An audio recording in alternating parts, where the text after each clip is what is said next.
जय कृष्ण मुरारे राधे श्याम। मैं अपने सारे दोस्तों को राम राम करता हूँ। बड़ों को चरण स्पर्श और छोटों को शुभ आशीर्वाद। मैं अपने माता पिता और पितरलोक के पूर्वजों को चरणों में बारंबार प्रणाम करता हूँ। आज से पितृपक्ष शुरू हो रहा है। इसमें हर इंसान को चाहिए कि वो अपने पितरों को जल समर्पित करें। 15 दिन तक जल में क्या क्या डालना चाहिए, एक बाल्टी लेकर उसमें चंदन, तुलसी दल, सफ़ेद फूल, तिल और गंगा जल डालकर तैयार कर लीजिए और किसी आसनी पर बैठकर, या कुशा की आसनी हो तो अति उत्तम है, उस पर बैठकर पहले संकल्प लीजिए।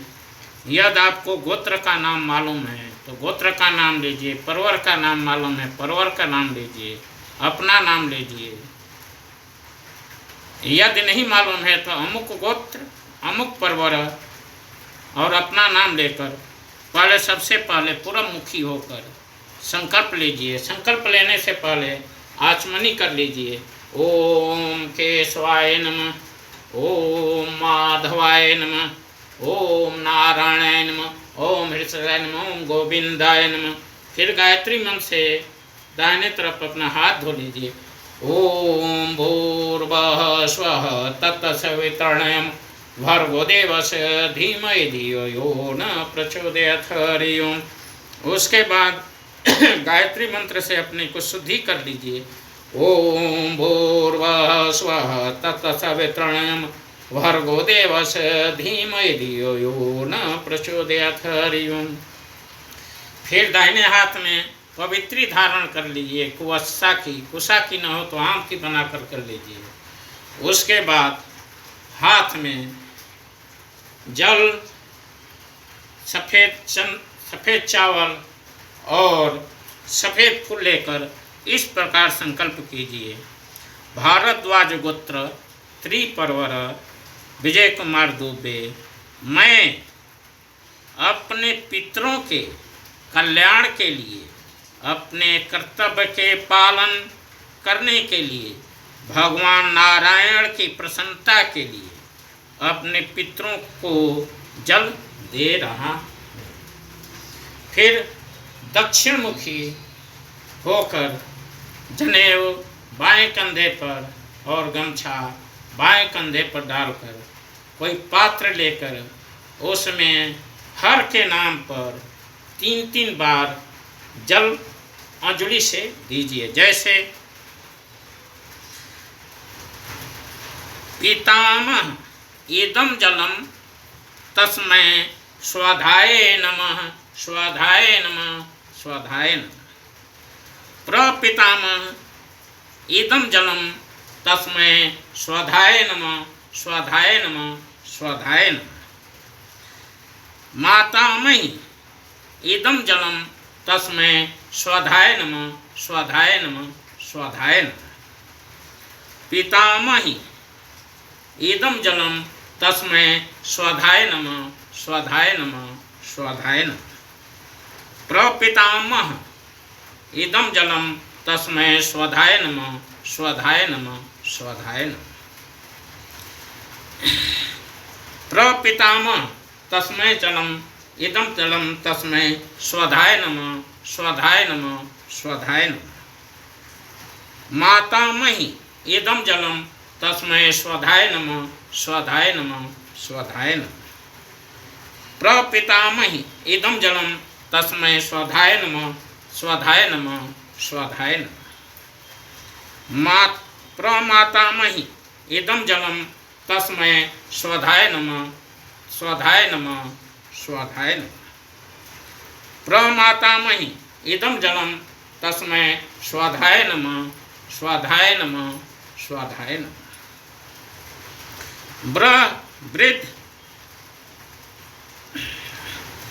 वृद्ध मातामही इदं जलम तस्मै स्वधाय नमः, स्वधाय नमः, स्वधाय नमः। वृद्ध मातामही इदं जलम तस्मै स्वधाय नमः, स्वधाय नमः, स्वधाय नमः। इस वीडियो को आखिरी तक जरूर देखिएगा और आप लोगों को यदि अच्छा लगे तो इसे आप लोग लाइक और सब्सक्राइब करते हुए हमारा उत्साहवर्धन कीजिए। जब जल दे देते हैं तो इसमें पूरे 15 दिन तक, ऐसे तो शास्त्र कहता है कि पूरे साल तक जल दिया जाता है, लेकिन केवल 15 दिन पर भी देते हैं तो आप हर आदमी के पितरलोक की तृप्ति हो जाती है। और इसमें सवेरे शाम भोजन निकाला जाता है और उसे कौओं को या गाय को खिला दिया जाता है। 15 दिन के अंदर किसी चीज़ का पाठ पूजा नहीं होता है, केवल इसमें अपने पितरों के लिए उद्धार के लिए श्रीमद् भगवत गीता के 7वें अध्याय का पाठ किया जाता है। 7वें अध्याय का पाठ करने से पहले आप कपूर जला लीजिए, क्योंकि कपूर पितर लोगों का और भगवान का सबसे बड़ा प्रसाद है। उसके बाद धूप बत्ती जलाकर उसे दिखा दीजिए। उसके बाद जल चढ़ाइए। मैं अपने माता पिता को जल अर्पित करता हूँ, मैं अपने पितर लोक के पूर्वजों को जल अर्पित करता हूँ। उसके बाद संकल्प लीजिए, जल में हाथ में जल लेकर संकल्प कीजिए। गोत्र का नाम है तो गोत्र का नाम लीजिए, परवर का नाम है, नाम पता है तो परवर लीजिए, नहीं मालूम है तो अमुक गोत्रम अमुक परवर ले सकते हैं। जैसे भारद्वाज गोत्र त्रिपरवर विजय कुमार दुबे। मैं श्रीमद् भगवत गीता के 7वें अध्याय को अपने माता पिता और पितरलोक के पूर्वजों को समर्पित करता हूँ। इस श्रीमद् भगवत गीता के 7वें अध्याय का फल हमारे माता पिता और पितरलोक के पूर्वजों को प्राप्त हो।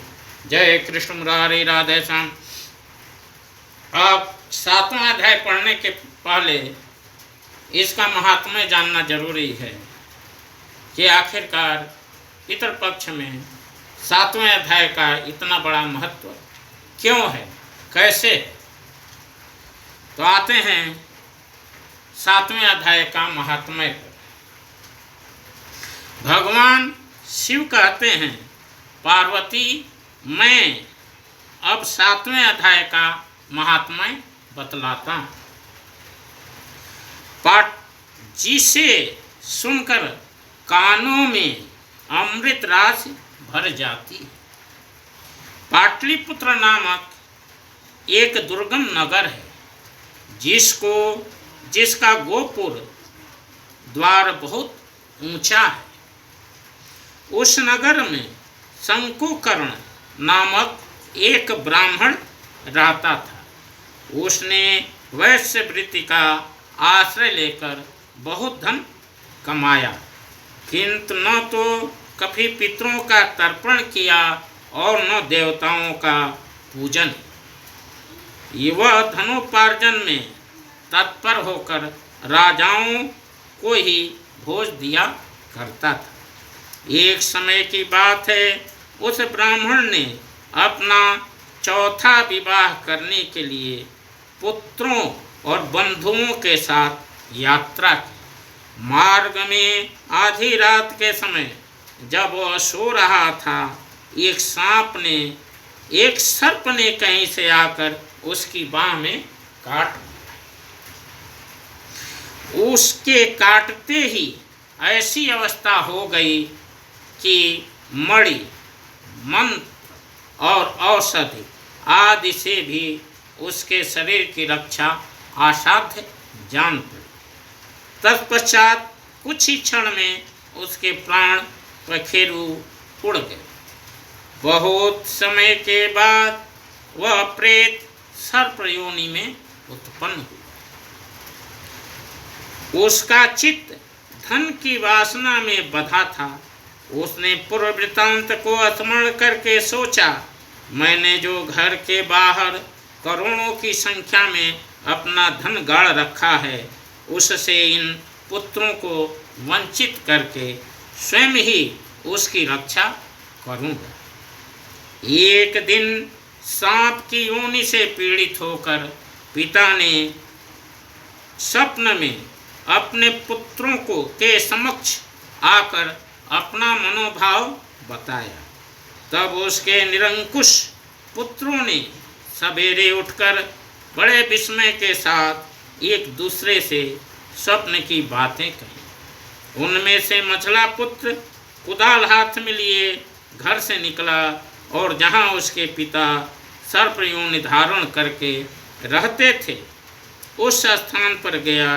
यद्यपि उसे धन के स्थान का ठीक ठीक पता नहीं था, तो भी उसने चिन्हों से उसका ठीक निश्चय कर लिया और लोभ बुद्धि से वहां पहुंचकर बाबी को खोदना आरंभ किया।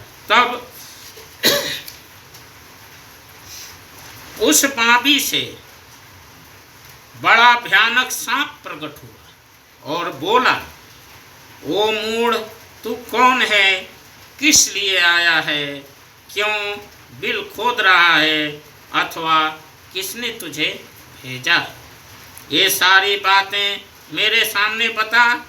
पुत्र बोला, मैं आपका पुत्र हूँ, मेरा नाम शिव है। मैं रात्रि में देखे हुए स्वप्न से विस्मित होकर यहाँ का सुवर्ण लेने के कुतूहल से आया। पुत्र की यह वाणी सुनकर वह सांप हंसता हुआ उच्च स्वर से इस प्रकार स्पष्ट वचन हुआ, यदि तू मेरा पुत्र है तो मुझे शीघ्र ही बंधन से मुक्त कर। मैं पूर्व जन्म के गाड़े हुए धन के लिए सर्प योनि में उत्पन्न हुआ। पुत्र ने पूछा, पिताजी, आपकी मुक्ति कैसे होगी? इसका उपाय मुझे बताइए, क्योंकि मैं इस रात में सब लोगों को छोड़कर आपके पास आया। पिता ने कहा, बेटा, गीता के अमृत में 7वें अध्याय 7वें अध्याय को छोड़कर मुझे मुक्त करने में तीर्थ, दान, तप और यज्ञ भी सर्वथा समर्थ नहीं। केवल गीता का 7वां अध्याय ही प्राणियों को जरा, मृत्यु आदि दुख को दूर करने वाला है। पुत्र, मेरे श्राद्ध के दिन 7वें अध्याय का पाठ करने वाले ब्राह्मण को श्रद्धापूर्वक भोजन कराओ। इससे निसंदेह मेरी मुक्ति हो जाएगी। वत्स, अपनी शक्ति के अनुसार पूर्ण श्रद्धा के साथ वेद विद्या में प्रवीण अन्य ब्राह्मणों को भी भोजन कराना। सर्प योनि में पड़े हुए पिता के वचन सुनकर सभी पुत्रों ने उसकी आज्ञा के अनुसार तथा उससे भी अधिक किया।